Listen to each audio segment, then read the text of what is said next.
Olá, o programa Alesp em Pauta de hoje vai falar sobre os problemas cardiovasculares durante o inverno. O risco de infarto pode ser até 30% maior do que em outras épocas do ano. E um dos principais motivos é a vasoconstrição, que reduz o fluxo sanguíneo, provocando um desequilíbrio entre a oferta e a demanda de oxigênio no organismo. Muito bem, para debater sobre esse assunto, eu recebo aqui em nossos estúdios o cardiologista especialista em doenças coronárias, o doutor Fernando Menezes, que está aqui comigo e vai, doutor, explicar, debater melhor esse assunto, essa questão do inverno, dos problemas cardiovasculares durante o inverno. Vamos falar do infarto, que acomete aí muitas pessoas. Hoje, eu acho que não só pessoas de idade, jovens, doutor? Jovens também. Tem tido aí infartos. Obrigado aqui pela tua presença. Imagina, obrigado pelo convite. É um tema interessante esse aumento no inverno, que acontece algumas coisas no inverno. Então, eu divido em dois tópicos. Uma é questões do comportamento da pessoa. Então, o que a pessoa faz no inverno? Menos atividade física, come pior, gosta de fundir, toma mais vinho, alimentação mais gordurosa. E você tem a questão fisiológica, que é o que altera no corpo. O que é a vasoconstrição, como bem falaram, que é basicamente o quê? No frio, você tem uma redução do calibre da artéria coronária do coração. Então, você reduz o fluxo de sangue. Então, muito do aumento que a gente vê no inverno, que é 30%, isso principalmente quando são temperaturas em torno de 15 graus, mas países muito frios, como Canadá, que tem temperaturas abaixo de 0 graus, é ainda maior essa porcentagem de infartos no inverno. Então, o frio ele é estatístico que aumenta muito a incidência de problemas cardiovasculares, falando do infarto. Tem também algumas outras questões do coração. Tem pessoas que têm o coração fraco, que a gente chama de insuficiência cardíaca. O coração ele não bombeia o sangue o suficiente. Para poder... Então, esses pacientes eles são muito suscetíveis a mudanças de frio. E muitas vezes eles internam só por causa da temperatura. Agora, isso também pode acontecer não só, claro, óbvio, no inverno, numa estação fria, mas também tem várias situações de que você pode te levar ao infarto. Perfeito. O infarto, ele ocorre e ele é um dos principais problemas cardiovasculares que a gente tem hoje em dia. Em 2022, a Sociedade Brasileira de Cardiologia estima que teve 400 mil infartos. E eles têm Isso aonde? No Brasil. No Brasil? Só no Brasil? E eles têm uma calculadora que se chama cardiômetro. O que faz essa calculadora? Ela estima quantas pessoas estão tendo problemas cardiovasculares por dia, em torno de 1.044 pessoas. Então, é uma incidência gigantesca que a gente tem de problemas cardiovasculares. O frio, ele precipita, mas os fatores que levam ao infarto podem acontecer em qualquer estação do ano.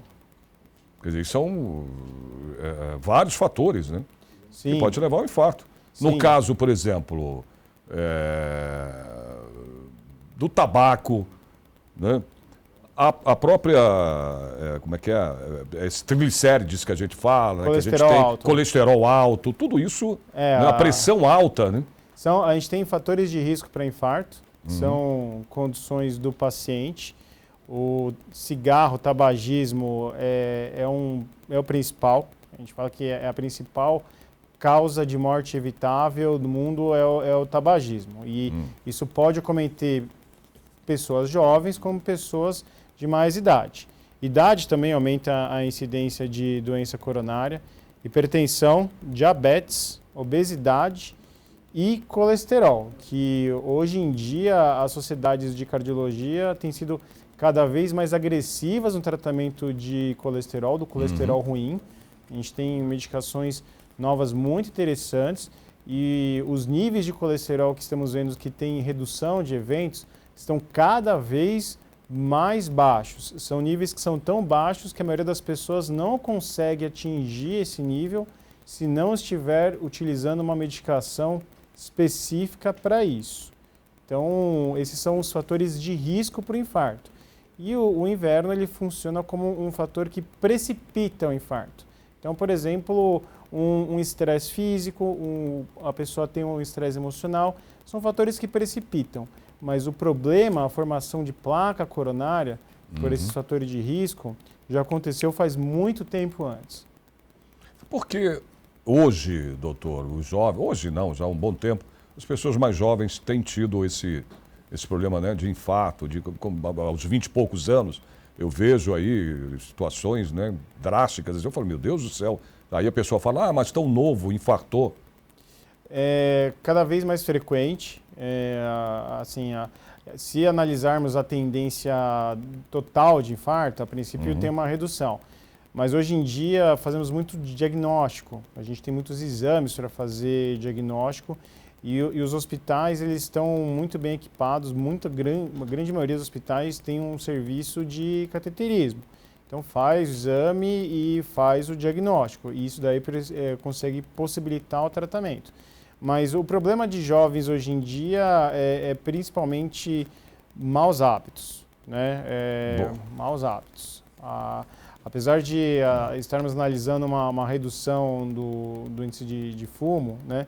Mesmo assim, questão de sedentarismo e obesidade e os trabalhos das pessoas hoje em dia focam em um indivíduo, um ser humano, o dia inteiro na frente do computador. O estresse, né? A questão do estresse também. Estresse e pouquíssima atividade não programada. Que a atividade não programada, ela ajuda, ela não é o que se precisa fazer. Você tem que ter atividade programada, que é, vou todo dia fazer 30 minutos, 1 hora.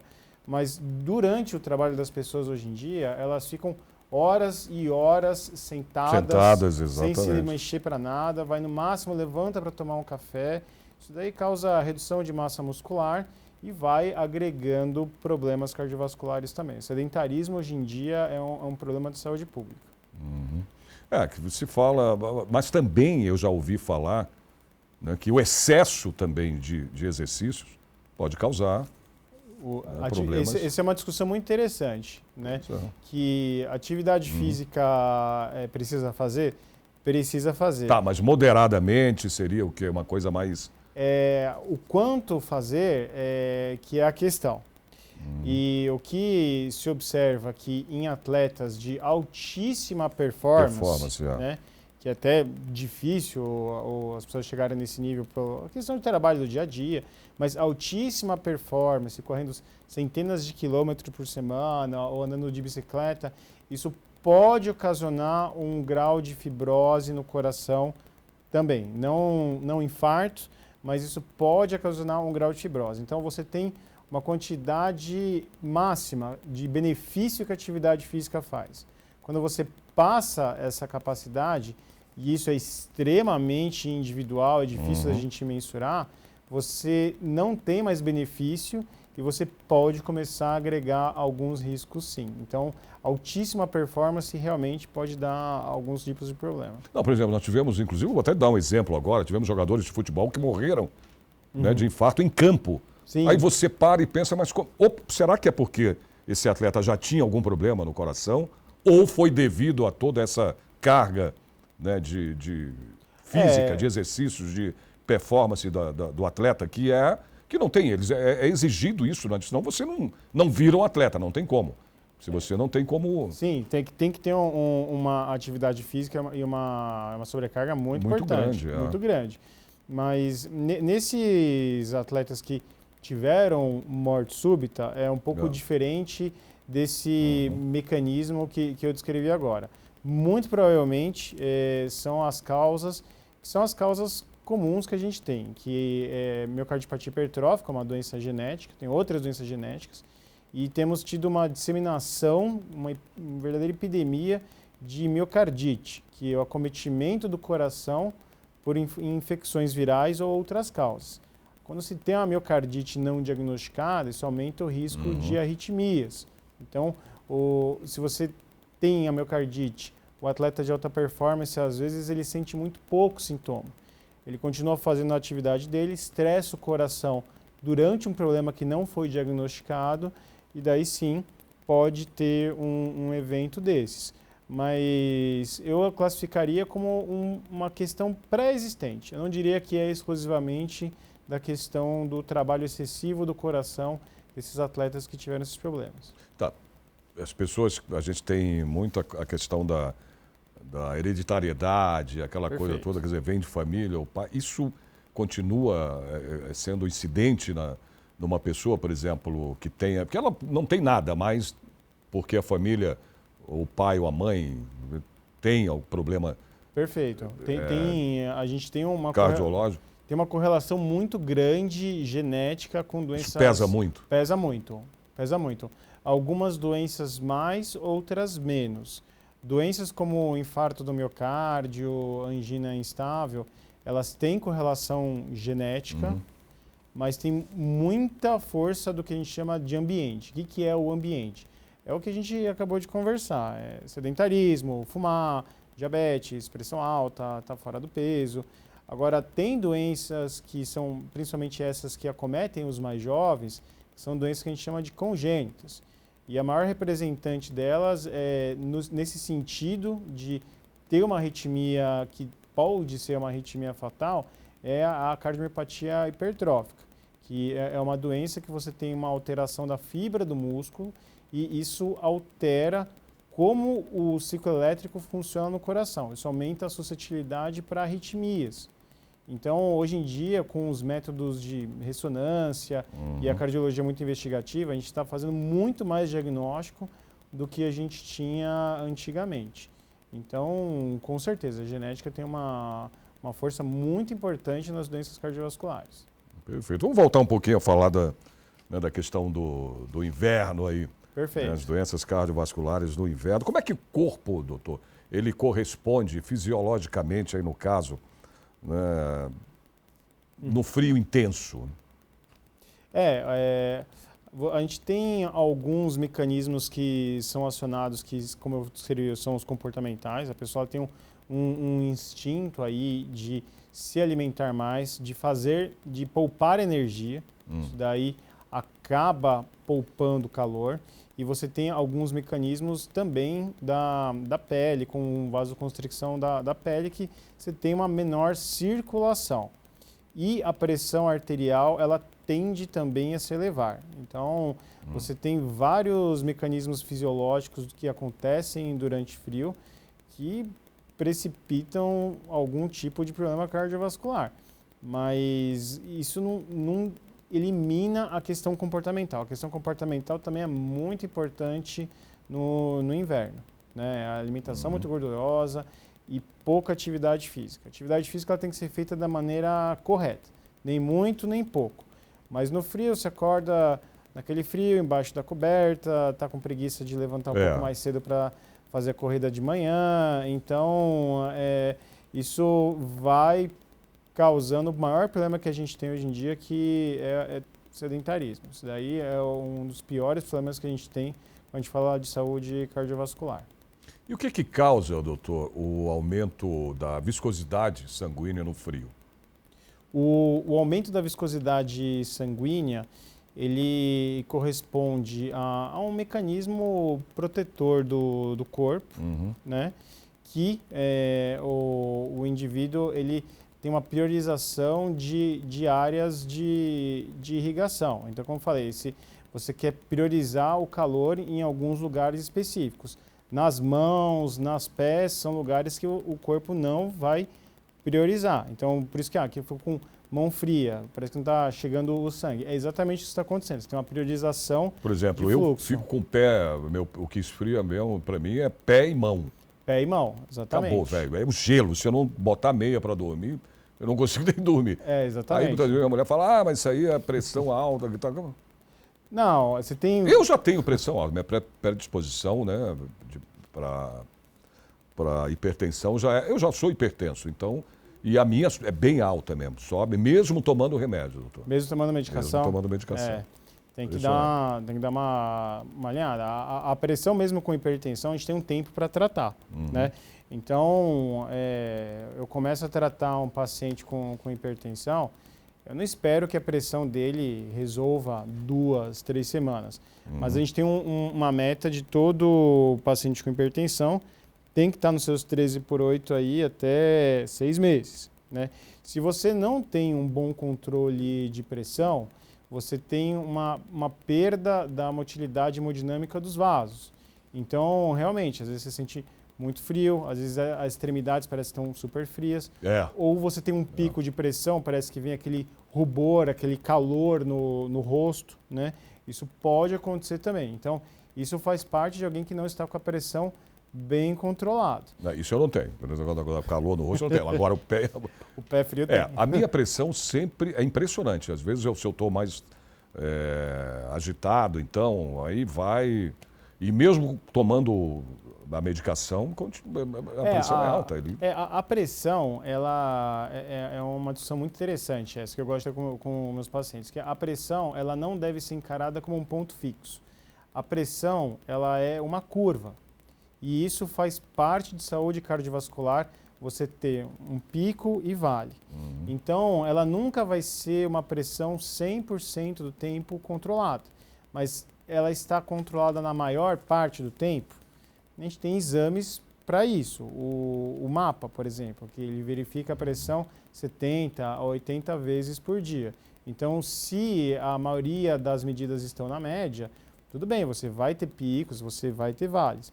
Agora, o problema é que quando não se controla bem a pressão, você tem picos muito altos e vales muito baixos. Isso é sinal de que a pressão está controlada. E eu ouço isso todo dia no consultório. Eu tô com a minha pressão, ela, de repente, ela fica muito baixa. Mas não é a maneira correta de se interpretar a pressão. A pressão, ela é uma curva. Então, ela vai variar para cima, vai variar para baixo. Mas quem tem hipertensão tem que fazer esse controle em casa ou com mapa. Eu vi de um profissional, não vou citar nomes aqui, que é até antiético, não se faz isso.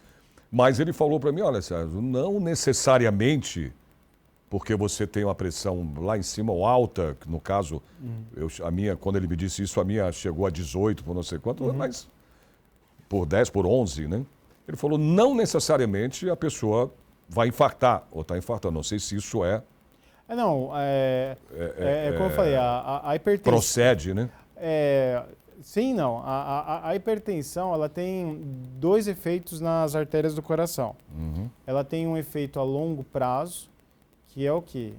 De piorar o colesterol e formar as placas de colesterol que, quando estabilizarem, vai ter um coágulo e vai ter um infarto. E ela tem um fator precipitante, que é o quê? Quem já tem a placa tem o pico de hipertensão e daí tem o infarto. Mas uma medida isolada normalmente não configura como está a pressão. Tem que fazer ou o exame de mapa ou uma metodologia que são as medidas de pressão em casa, né, que é por uma semana. E doutor, e o impacto de pessoas, né, no caso, no inverno, né? Impacto do inverno sobre pessoas com doenças cardiovasculares pré-existentes? Perfeito. Como eu falei, o frio ele altera a dinâmica dos vasos e altera também o ritmo do coração. Então, pessoas que têm uma exposição muito grande a frio, que podem ter algum grau de hipotermia, estão sujeitas a arritmias. E se o paciente tem uma condição cardiovascular pré-existente, pode ser arritmias importantes, que precisa internar, precisa fazer procedimentos para tirar, né? Além disso, como eu falei, ela pode levar a descontrole da pressão. O descontrole da pressão, ele pode, por si só, causar problema de cansaço, falta de ar, pode ter líquido nos pulmões e também a questão principal, que é a mais comum de frio, sem ser a questão de aumento do infarto, é a descompensação da insuficiência cardíaca, que são pacientes que têm a função do coração muito baixa e eles têm um aumento de demanda por conta dos mecanismos de resistência do corpo ao frio e, ao mesmo tempo, eles têm uma menor oferta pela vasoconstrição coronária. Então, a gente vê o aumento de infarto, que é uma coisa que chama bastante atenção, mas muitos pacientes que têm insuficiência cardíaca, eles internam muito no inverno. Então, eu sempre oriento esses pacientes, que eu tenho vários pacientes assim, que se está numa temperatura, está no inverno, saia um pouco menos de casa, saia protegido, evite a exposição, porque a exposição ao frio, a exposição a uma geada, uma coisa muito drástica, vai causar uma internação para você. Então, pacientes que têm condições pré-existentes têm que tomar um cuidado redobrado nessa situação. Se um cardiologista está acompanhando, normalmente ele já faz essas orientações, já deixa isso bem claro, e os pacientes estão cientes. Os pacientes com problema cardiovascular com disfunção, eles sentem muito mais frio. Por quê? Porque a bomba não funciona bem. Então, os vasos, eles já são contraídos cronicamente. A vasoconstricção já acontece, o frio piora mais ainda. Então, ele já tem uma tendência a se proteger bem do frio. Mesmo em situações, às vezes, que nem está tão frio, eles sentem mais por conta do coração mais fraco. Mas na minha questão, que eu dei o exemplo aqui meu agora para ti, né, doutor? No corpo eu não sinto, cara. Engraçado, é na mão e pé. Acabou. É mão e pé. O nosso corpo ele é tão Ele não- sábio que ele prioriza aonde deve ir o seu sangue. Ah, tá. Então, a gente chama disso de vasoconstrição periférica. O que isso quer dizer? Os vasos aqui das extremidades, eles têm uma contratilidade que reduz o fluxo de sangue para eles. Por isso que a gente fica com os pés e as mãos frias antes de começar a ficar com o braço ou o torso, né? Então, é uma priorização de fluxo sanguíneo que o nosso corpo faz. Quais são os sinais de alerta, no caso aí de problemas cardiovasculares, na estação do inverno, né? No inverno.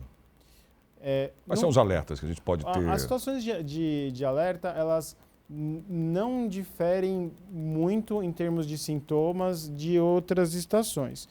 Mas, como a gente tem uma tendência a ter mais alimentação pesada e você tem uma sobrecarga de trabalho do coração pela questão do frio, essa situação por si só já é uma situação que, se você tem idade, se você tem antecedente, tome cuidado. Então, você teve uma alimentação muito pesada e saiu no frio. Isso por si só já é uma situação que você tem que tomar um certo cuidado se você tem alguma coisa pré-existente. Em termos de sintomas, né? Comecei a ter sintomas de tontura, a cabeça leve, dor de cabeça, muito importante. Isso está muito associado com pico hipertensivo, né? Lembrar também que a gente fala de infarto, mas a gente pode ter também o AVC, né? Então, a dor de cabeça pode estar associada. Se tem um aumento da pressão intracraniana, começa a ter dor de cabeça. Falta de ar, cansaço e dor no peito. Começou a ter uma dor no peito, que a gente tem a manifestação clássica da dor no peito, que é do coração, que é uma dor em aperto, em angina, bem no meio do peito, né? Que isso não acontece todas as vezes, mas se você começa a ter um desconforto torácico, foi no frio, isso pode significar que está acontecendo alguma coisa. Pode significar que ou você está tendo um pico de pressão, a pressão está ficando muito elevada, ou você está tendo um problema de fluxo. Isso pode ser só pelo frio, ou realmente pode ser, algumas vezes, começo de infarto, infelizmente, né? Então, dor torácica, falta de ar, tontura, dor de cabeça e sintomas de palpitação, né? Sintomas de palpitação, principalmente quando o paciente está exposto a uma temperatura muito baixa e evolui com algum grau de hipotermia, pode ser até hipotermia leve. E como é que o estresse térmico afeta o coração no inverno? O estresse térmico, você diz o frio? Isso. O frio, ele diretamente no coração. A vasoconstricção, aumento de pressão, aumento de frequência cardíaca, Tá. né? Aumento do trabalho do coração, que em pacientes que têm problemas cardíacos pré-existentes pode gerar falta de ar, tontura, às vezes até mesmo desmaio. Então é uma questão principalmente mecânica dos vasos, né? E isso acontece também às vezes com uma situação de pouca atividade física, alimentação gordurosa, que tende a piorar ou agravar esses sintomas nesse momento. E por que a desidratação é um risco, no caso aí, cardiovascular, no inverno, doutor? Essa é uma boa pergunta. Que a desidratação, ela vem sido sempre muito associada com a questão do calor. Está no calor, está perdendo líquido, normal, né? Mas o que acontece com os nossos vasos no calor? Eles dilatam. É o oposto do que acontece no frio. No inverno é o oposto do inverno. É exatamente o oposto. Eles dilatam. Então, quando eles dilatam e você tem uma perda de volume, ok, mas se você tem uma desidratação e o vaso contrai, esse mecanismo de redução de fluxo, ele é potencializado. Então, em virtude disso, você pode piorar mais ainda o fluxo. E esse fluxo, isso pode acontecer tanto até para a periferia, como eu falei, que isso daí pode começar a dar um problema, né? E também para órgãos vitais como coração, cérebro. Então você pode ter uma redução muito abrupta do fluxo sanguíneo. Ou seja, tudo que é demais, Sim. tanto para um lado quanto para o outro, sim, tem que se manter hidratado no inverno também. Dar problema. Ou vai dar ter problema. Não interessa se é só no inverno, ou se é só no verão, ou se é só na temperatura baixa, alta. Tudo que é demais, como diz o ditado, né? Você vai ter. Tudo em excesso faz mal. Pois né? é engraçado. Né? Eu ia te perguntar isso. Eu falei, mas tá, e o calor também é prejudicial para o coração?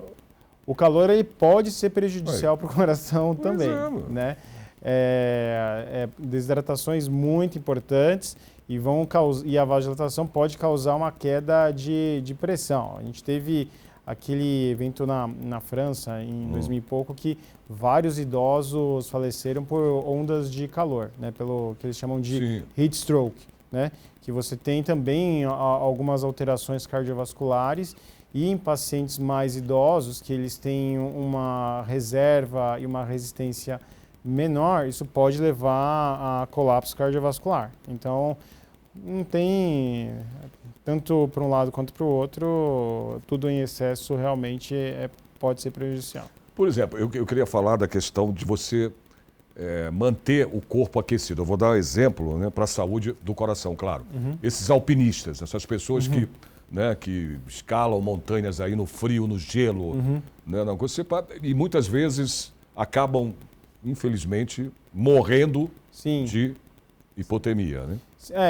Aí os alpinistas, né, eles têm um... Tudo bem, tem um preparo, tem uma preparo, coisa, tem que ser um preparo interessante, mas eles também têm questões que eles estão em altitudes muito elevadas. Muito altas, né? Muito elevadas. Isso daí reduz a tensão do oxigênio e toda vez que você tem uma redução, digamos, da função do pulmão, o coração ele fica sobrecarregado de uma maneira compensatória. Porque o que ele quer é que chegue o oxigênio com a hemoglobina nos vasos, nos órgãos. Se tem pouco oxigênio, eles até levam máscara, tudo, o coração ele aumenta a frequência cardíaca para chegar mais oxigênio e mais hemoglobina nos tecidos. Então, ele tem uma compensação. Se a pessoa é extremamente preparada, ele consegue lidar com isso melhor. Agora, se não tem preparo numa situação dessas, é completamente inviável. Como é que a hipotermia ela afeta então o coração? A hipotermia ela é definida em leve, moderada e profunda, né? Quando nós temos a hipotermia profunda, o que nós temos é uma lentificação da frequência cardíaca, do ritmo elétrico do coração, que fica errático. Então, aumenta e muito a incidência de arritmias com potencial de parada cardíaca. Então, a hipotermia profunda, ela tem uma relação direta com parada cardíaca. E, ao mesmo tempo, ela tem um aumento de, que a gente chama de marcadores inflamatórios. Isso daí causa lesão. Isso daí muitas vezes pode até causar lesão diretamente nos órgãos. Além disso, no coração, em níveis muito altos, em temperaturas muito baixas, a pressão ela acaba, infelizmente, caindo. Então, o paciente vai evoluindo com um colapso cardiovascular. Isso é hipotermia profunda.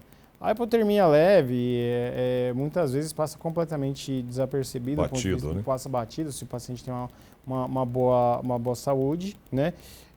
A moderada, às vezes a gente pode ter até algum grau de redução de pressão, que fica com sono, você tem menos fluxo cerebral, então você acaba não tendo um sistema cardiocirculatório tão eficiente assim, né? Apesar de que hoje em dia a gente utiliza a hipotermia até às vezes de forma terapêutica também, em pacientes pós-parada cardíaca a gente utiliza a hipotermia, que ela reduz a continuidade da lesão cerebral depois da parada. Então, a gente usa a hipotermia leve, porque a pessoa depois da parada fica muito febril.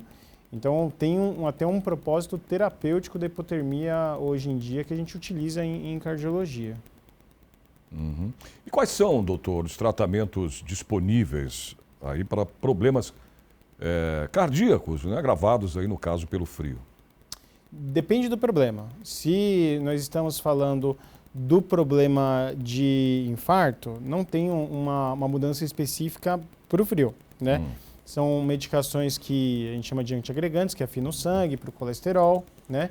Se nós temos uma descompensação do paciente por conta de insuficiência cardíaca, a gente não faz uma reposição de soro aquecido, a não ser que o paciente tenha uma hipotermia não induzida, né? Uma hipotermia que a gente chama de uma hipotermia espontânea, uma hipotermia clínica. Se o paciente não apresenta isso, é o tratamento padrão também de insuficiência cardíaca, que é você tirar o excesso de líquido do paciente com remédios diuréticos, faz que o paciente urine bastante. Isso daí acaba melhorando a congestão do pulmão, né?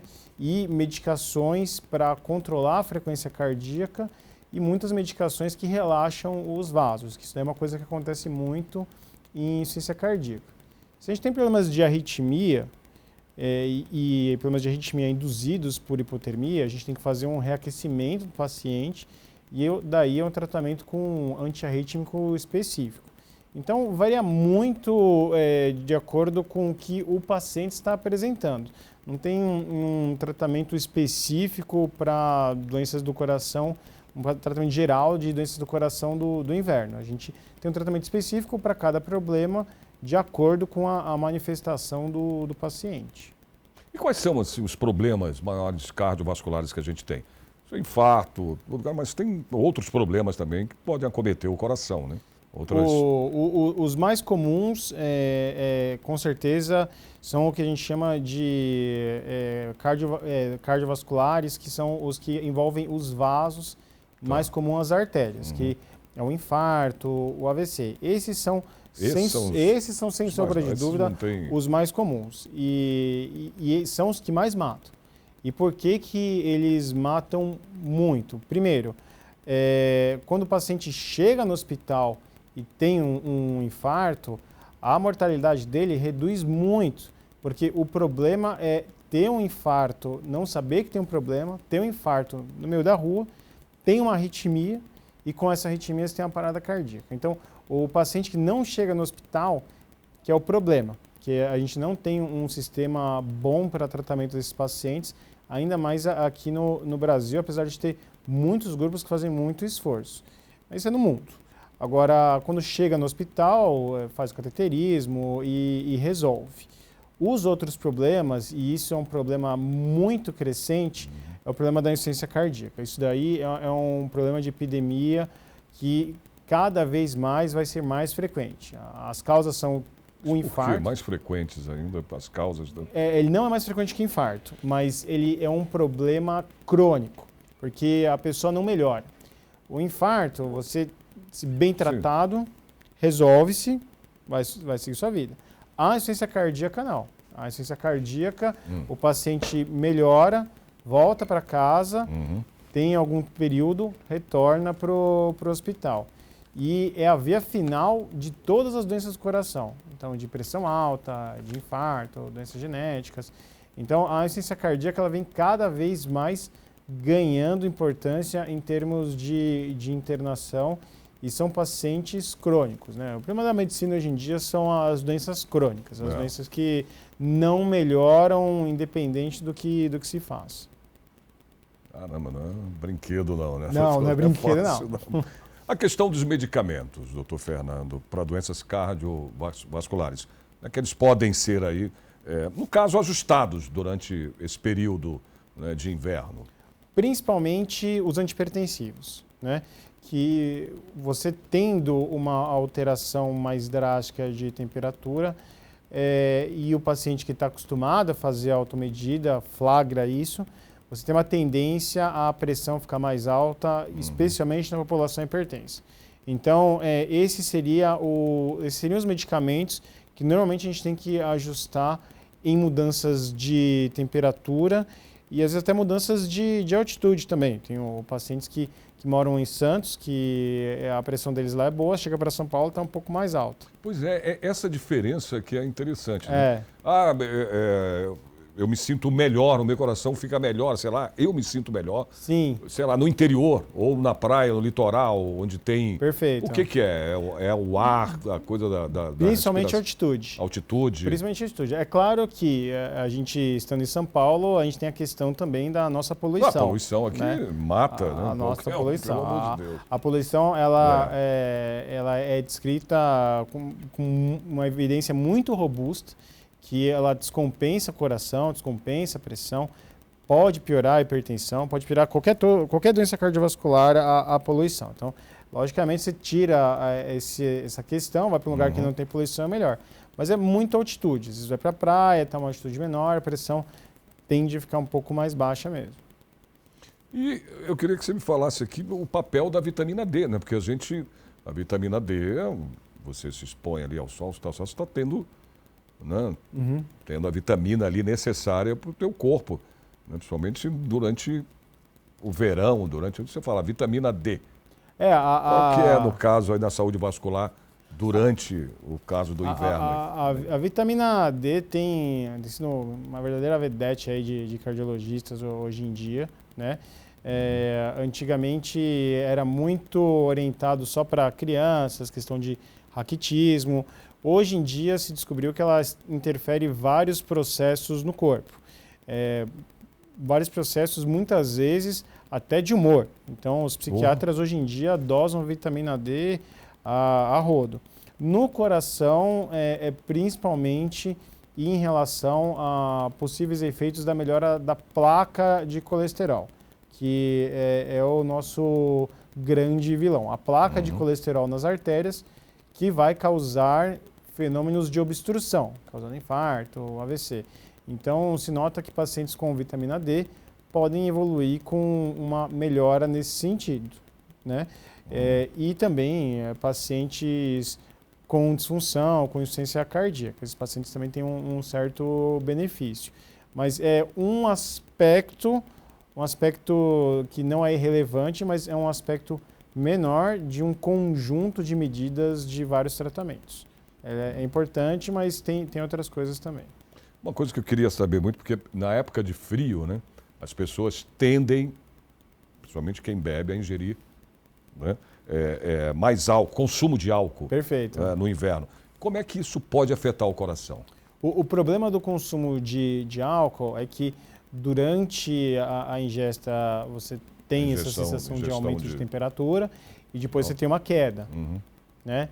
Então, o álcool, apesar de ser uma questão que muitas vezes dizem como é controversa, não tem tanta evidência de benefício para o coração assim. Porque eu já ouvi papo de conversa, ele fala, olha, a pessoa que toma bebida destilada, a bebida destilada faz bem para o coração. Tem muita... Isso é lenda, acho que é meio lenda. Né? A evidência melhor que se tem em relação ao álcool é a possível melhora de um perfil de colesterol. Mas o álcool, ele é cardiotóxico, a gente tem doenças do coração que são relacionadas só com o uso de álcool, aumenta a incidência de arritmias, isso no frio acontece mais ainda, né? E o álcool junto com o frio, eles podem predispor a um pico hipertensivo mais alto ainda, porque o álcool ele causa aumento da pressão. Então, se está no frio que já pode aumentar a pressão, toma álcool, a sua pressão ela pode realmente descompensar nesse momento. Isso daí seria, acho que, o principal ponto do álcool no frio. Doutor Fernando, vamos chegar lá, que é o meu caso já também, né? Como é que os idosos podem se proteger, né, das doenças cardiovasculares no frio, no inverno? Perfeito, a questão é importante. Principalmente evitando a exposição ao ambiente em dias que está muito frio, 15 graus para baixo, isso daí tem que evitar. Proteção das extremidades, como eu falei, o corpo... É o meu caso, o pé, a mão, luva, meia quente, isso daí ajuda bastante. Cabeça também é uma área do corpo que a gente perde muito calor, então está sempre com uma cabeça bem protegida, isso também acaba deixando os seios da face um pouco mais aquecidos, né? Boa hidratação. Se for utilizar álcool, a gente nunca orienta a tomar álcool, mas se for utilizar álcool, pelo menos moderado e não ter uma associação com exposição de frio na sequência, né? E realmente o principal é evitar os períodos mais frios do dia, né? Período da noite ou de manhã muito cedo. Tá. Bom, a gente está chegando já ao final do programa aqui. Eu queria saber aqui da última questão aqui, a última pergunta que eu vou te fazer. Estamos chegando ao final já. As melhores práticas, quais são, no caso aí, para monitorar a saúde cardiovascular durante esse período de inverno? Durante o período de inverno, primeiro, não deixe de fazer atividade física. Se programe para fazer em um período que não seja o mais frio do dia, mas não deixe de fazer. Mesmo que fique difícil um pouco a logística, se empenhe e tenha um períodozinho para fazer. Se tiver uma redução, tudo bem, mas não deixe de fazer a sua atividade física. Como a gente falou, álcool moderado e cuidado com a exposição do frio. Isso dá problema mesmo para pessoas saudáveis, mesmo para pessoas que não têm problemas cardiovasculares, para as pessoas que não são de idade. Beber muito e ficar num frio intenso exposto. Boa hidratação, evite muita alimentação gordurosa. É um mecanismo que a gente tem de comer mais no frio para a gente guardar o calor, só que esse mecanismo ele não é matemático, então a gente tende a comer muito mais do que precisa. Então, tudo bem, vai ter uma alimentação um pouco maior, mas evite excessos. E essa é a palavra que eu acho que fica, né? Evite os excessos e mantenha o seu estilo de vida saudável, com alimentação, dieta, atividade física e álcool moderado. Não é à toa que eu não gosto de frio, viu? É sério, doutor, eu não gosto. Não, pelo amor de Deus. Não suporto, meu amigo. Mas a gente tem que viver, não tem o que fazer. Doutor Fernando Menezes, obrigado. Obrigado. Pela tua presença aqui, por essas explicações hoje que você deu aqui em relação, né, às condições cardiovasculares que a gente tem durante essa estação de inverno. Obrigado pela tua presença, agradeço. Eu que agradeço. Até uma próxima vez. Até uma próxima. Obrigado. Obrigado. Muito bem, pessoal. O Alesp em Pauta de hoje termina aqui. Espero vocês no próximo programa. Até.